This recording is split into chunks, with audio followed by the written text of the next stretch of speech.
আপনি কি জানেন, নামাজের মধ্যে একজন মুমিন বান্দা যখন সেজদায় যান তখন তিনি আল্লাহ তাআলার কতটা নিকটবর্তী হন? আপনি কি এটাও জানেন, নামাজের মধ্যে সেজদা শুধু ইবাদতের অংশই নয়, বরং এটি আমাদের মস্তিষ্ক ও শরীরের জন্য কতটা উপকার বয়ে আনে? প্রিয় দর্শক, আজ আমরা জানব কোরআন, হাদিস এবং আধুনিক বিজ্ঞানের আলোকে সেজদার গুরুত্ব ও এর অন্তর্নিহিত তাৎপর্য। ভিডিওর শেষ পর্যন্ত আমাদের সঙ্গেই থাকুন। সূরা আস-সাজদার ১৫ নম্বর আয়াতে ইরশাদ হচ্ছে, ইন্নামা ইউমিনু বিআয়াতিনা আল্লাযীনা ইযা যুক্কিরু বিহা খাররু সুজ্জাদান ওয়াসাব্বাহু বিহামদি রাব্বিহিম ওয়া হুম লা ইস্তাকবিরুন। আমার নিদর্শনাবলীতে কেবল তারাই বিশ্বাস করে যাদেরকে এর দ্বারা উপদেশ দেয়া হলে সিজদায় লুটিয়ে পড়ে, আর তাদের প্রতিপালকের প্রশংসা সহকারে তার পবিত্রতা ও মহিমা ঘোষণা করে, আর তারা অহংকার করে না। আমরা সকলেই জানি, নামাজ এমন একটি ইবাদত যেখানে বান্দা ও তার প্রভুর মধ্যে সরাসরি যোগাযোগ সৃষ্টি হয়, আর এই যোগাযোগ স্থাপনের ক্ষেত্রে নামাজের মধ্যে মূল ভূমিকা পালন করে সেজদা। ইমাম ইবনুল কাইয়িম রহমতুল্লাহ আলাই তার বিখ্যাত কিতাব মাদারিজ আস-সালিকিনে লিখেছেন, ইবাদতের শ্রেষ্ঠ রূপ হল সেজদা, আর নামাজের বাকি অংশগুলো এক প্রকার ভূমিকা বা ভূমি প্রস্তুতি। সেজদা মানে অবনত হওয়া।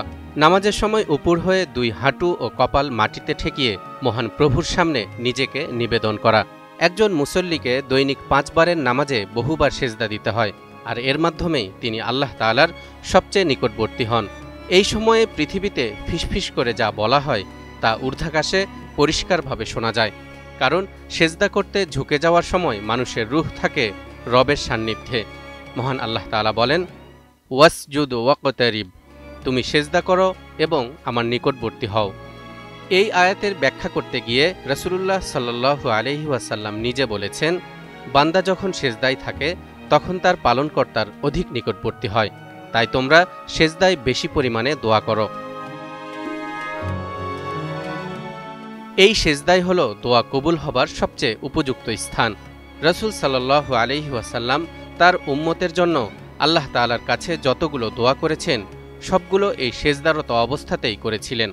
সহিহ হাদিসের বিভিন্ন বর্ণনাতে সেজদার বহু ফজিলতের কথা উল্লেখ রয়েছে, যেমন জান্নাতে রাসূল সাল্লাল্লাহু আলাইহি ওয়াসাল্লামের সান্নিধ্য লাভ, দুনিয়াতে গুনাহ মাফ, সম্মান ও মর্যাদা বৃদ্ধি ইত্যাদি। তবে এসব ফজিলতের পাশাপাশি বৈজ্ঞানিক দৃষ্টিকোণ থেকেও সেজদার বেশ কিছু অবাক করা শারীরিক ও মানসিক উপকারিতা রয়েছে। সাধারণত আমরা দাঁড়ানো বা বসা অবস্থায় থাকলে মস্তিষ্কে স্বাভাবিক চাপেই রক্ত যায়, কিন্তু সেজদার সময় মাথা নিচু হওয়ায় মস্তিষ্কে অতিরিক্ত অক্সিজেনযুক্ত রক্ত পৌঁছে যায়। এটি মস্তিষ্কের কগনিটিভ ফাংশন ও মনোযোগ শক্তি বাড়ায়, অর্থাৎ মস্তিষ্ক সতেজ হয়, চিন্তাশক্তি ও মনোযোগ বাড়ে। 2004 সালে journal of integrative and complementary মেডিসিনের এক গবেষণায় দেখানো হয়, সেজদার মতো মাথা নিচু করা মেডিটেশন আসনগুলো মস্তিষ্কে রক্ত প্রবাহ উল্লেখযোগ্য হারে বৃদ্ধি করে। দর্শক, আমরা যারা নামাজ আদায়ে অভ্যস্ত তারা একটু খেয়াল করলেই অনুভব করতে পারব যে সেজদা করার সময় আমাদের মাথা কিছুটা গরম ও ভারী অনুভূত হয়। যার সেজদা যত দীর্ঘ সময় ধরে হবে তার মস্তিষ্কে রক্ত সঞ্চালনের হার তত বৃদ্ধি পাবে। রুকু এবং সেজদায় সময় নিয়ে ধীরে সুস্থে আদায় করার ব্যাপারে হাদিসে বিশেষভাবে নির্দেশনাও রয়েছে। রাসূলুল্লাহ সাল্লাল্লাহু আলাইহি ওয়াসাল্লাম রুকু ও সেজদায় তাসবিহ পড়ার পাশাপাশি ধীরে সুস্থে আদায় করতেন। এর মাধ্যমে যেমন নামাজের একাগ্রতা ও গুরুত্ব বাড়ে, তেমনি শারীরিক উপকারও লাভ করা যায়। এছাড়াও হার্ভার্ড মেডিকেল স্কুলের এক রিপোর্টে বলা হয়েছে, মাথা নিচু করে মেডিটেশন করলে মস্তিষ্কের ফ্রন্টাল লোব বেশি সক্রিয় হয়, যা শান্তি, ফোকাস এবং ইতিবাচক চিন্তা আনে। মালয়েশিয়ার ইন্টারন্যাশনাল ইসলামিক ইউনিভার্সিটির এক স্টাডিতে প্রমাণিত, নিয়মিত সেজদা করলে অ্যাংজাইটি ও ডিপ্রেশনের মাত্রা অনেকাংশেই কমে যায়।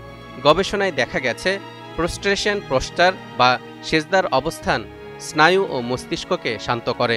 এতে কর্টিসল হরমোন তথা স্ট্রেস হরমোন কমে যায়, ফলে দুশ্চিন্তা, উদ্বেগ ও মানসিক চাপ কমে। তাই তো বিজ্ঞানীরা এর নাম দিয়েছেন ডিপ রিল্যাক্সেশন টেকনিক। 2012 সালে যুক্তরাষ্ট্রের ন্যাশনাল লাইব্রেরি অব মেডিসিন জার্নালে প্রকাশিত effect of Muslim prayer on a electroencephalography and its relationship with autonomic nervous system activity প্রবন্ধে গবেষকরা প্রমাণ করে দেখান, নামাজের সময়, বিশেষ করে সেজদার সময় ব্রেনের আলফা ওয়েভস বেড়ে যায়। এ কারণে শরীরের অবসাদ ভাব কেটে যায়। আমরা সকলেই জানি, শরীর সুস্থ রাখতে হলে নিয়মিত ফিজিক্যাল এক্সারসাইজ বা ব্যায়াম করতে হয়। নামাজ এবং বিশেষ করে সেজদা হতে পারে ব্যায়ামের বিকল্প একটি উপায়। সেজদার সময় শরীরের বিভিন্ন অঙ্গ প্রত্যঙ্গের জয়েন্ট ও পেশিগুলো প্রসারিত হয়, ফলে রক্তচাপ নিয়ন্ত্রণে আসে এবং তা হার্টের জন্য বিশেষভাবে উপকারী। এমনকি মহিলা নামাজিরা সেজদা করার সময় যেভাবে তাদের বুক হাঁটুর সঙ্গে মিলিয়ে রাখেন, শরীরতত্ত্ববিদদের ভাষায় এটি গর্ভাশয়ের সর্বোত্তম চিকিৎসা। এভাবে একজন নামাজি প্রতি ওয়াক্ত নামাজে অনেকবার, দিনে অন্তত 5 বার যখন দেহের এই ব্যায়ামগুলো করেন, তখন তিনি স্বাভাবিকভাবেই অন্য আরও অনেকের তুলনায় অনেকাংশে সুস্থতা অনুভব করেন। তার দৃষ্টি ও শ্রবণ শক্তি সহ স্মরণশক্তিও বেনামাজিদের তুলনায় অনেক বেশি হয়। এছাড়া নামাজি ব্যক্তির চেহারায় অন্যদের তুলনায় বেশি লাবণ্য ফুটে ওঠে, কারণ সেজদা করার সময় মুখের প্রতিটি শিরায় যথেষ্ট পরিমাণে রক্তের প্রবাহ সৃষ্টি হয়। অন্যদিকে যারা নামাজ আদায় করেন না, তাদের চেহারায় এক ধরনের কালচে আভা দেখা যায়।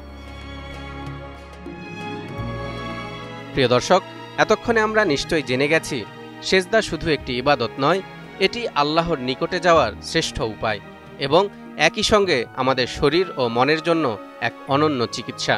আল্লাহর রহমতে ইবাদতের ভিতরেই লুকিয়ে আছে শান্তি ও সুস্থতার রহস্য। তাই আসুন প্রতিদিন নামাজে সেজদার মাধ্যমে খুঁজি প্রশান্তি ও আল্লাহর সান্নিধ্য।